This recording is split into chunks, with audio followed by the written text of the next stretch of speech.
বিসমিল্লাহির রহমানির রহিম। প্রিয় গাইস, আমি একটি ভিডিও নিয়ে আইছি।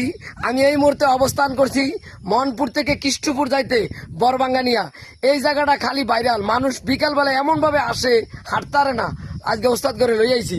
ওস্তাদ গো মনটাও বেশি ভালো না, তাকে আজ সকালবেলা নিয়ে আইছি এই জায়গায়।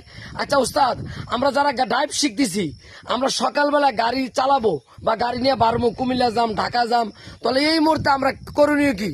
এই মুহূর্তে করে না, আমরা যেসব গাড়িটা নিয়ে বাইর হইব ঘর থেকে, জি গাড়ির লাইসেন্স এবং কাগজপত্র নিব। জি, তারপরে তারপর গাড়িটা চেক দিব সমান জায়গায় আছে কিনা। গাড়ি চেক দেওয়ার পরে গাড়ির পানি মোবিল চেক দেব। জি, তারপর গাড়িতে উঠবো, সিটটা ঠিক করবো, সুন্দর করে গাড়িতে বসে গাড়ি স্টার্ট করব। স্টার্ট করার পরে 4-5-10-7 গেলে গাড়িটা ব্রেক করব। ব্রেক করে দেখবো আমাদের গাড়ির ব্রেকটা ঠিক আছে কিনা। যদি গাড়ির ব্রেক ঠিক থাকে তাহলে গাড়ি চালাতে কোনো সমস্যা হবে না।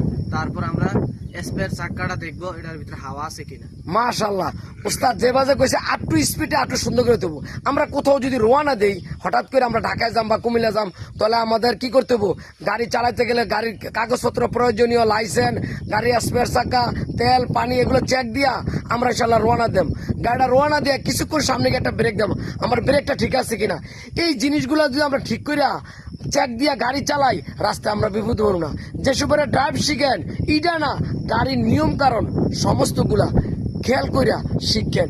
সবাই ভালো থাকবেন, আর দর্শক এই উস্তাদদের জন্য দোয়া করবেন। আর এই জায়গায় যে আপনার করে নিয়ে আসছি, আপনার করতে কেমন লাগতেছে? আলহামদুলিল্লাহ, অনেক ভালো লাগতেছে। ভালো লাগতেছে? তাহলে আমার এই কথাগুলো পালন করবেন, ভিডিওগুলো দেখবেন, অভ্যাস করবেন। আসসালামু আলাইকুম ওয়া রাহমাতুল্লাহি ওয়া বারাকাতুহু।